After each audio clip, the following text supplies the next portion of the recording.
Well, 5 short months after his major knee surgery, he works out. He put on, I guess, some workout for 4 different teams came to watch. Miami, Green Bay, Pittsburgh, and Detroit, the team he used to play for, actually sent a representative to see how he's progressing. And apparently he is moving along quite nicely. They were very surprised at how quick his burst was just right off the bat. And just how quick he's bounced back from this major knee surgery. So keep an eye on Kevin Jones. I don't want him. I hope he doesn't go to Green Bay because I own Ryan Grant.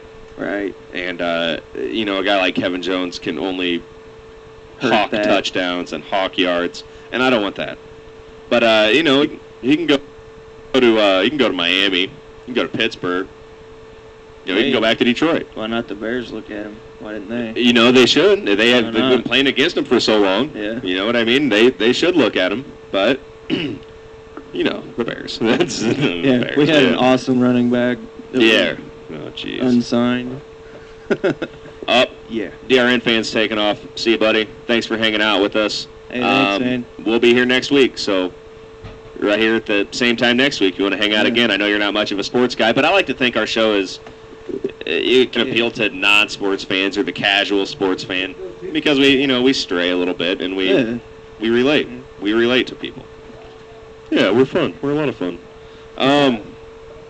So Kevin Jones worked out. It went really well, and I just know that somehow, no matter what I say or do, I will end up with that son of a bitch on my team, and I will have to plug him in, and it will cost me a game or two. I know it. I just know it'll happen. I don't know why. I will try not to draft him. But you can't help it. I can't help it. What happened last year was, I even said before the draft, somebody picked Kevin Jones kind of early. McCorder picked Kevin Jones kind of early in the draft. And then I totally ripped on him for it. Dude, Kevin Jones, why would you take Kevin Jones? That's a terrible idea. Terrible idea.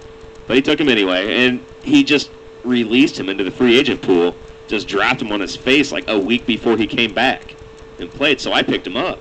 And he comes back and has like 3 or 4 terrific games. I think I'm set. I'm like, I'm golden. I'm winning the Super Bowl. And then I have him in for the playoff game against Willie, and he doesn't do anything.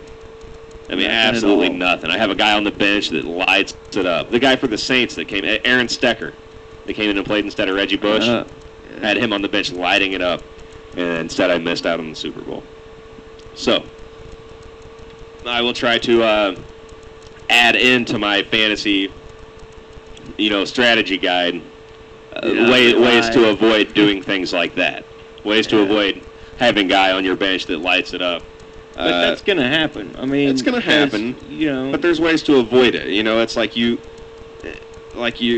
have like a sentimental, like you want to go with a guy because he's been good to you before. So you might plug in, a guy that has a worse matchup because he had such a good week for you last week instead of a guy with a favorable matchup on your bench because he's not as good of a player. Like there's little things. There's little things. There's matchups are so huge. I will learn from you. You will learn.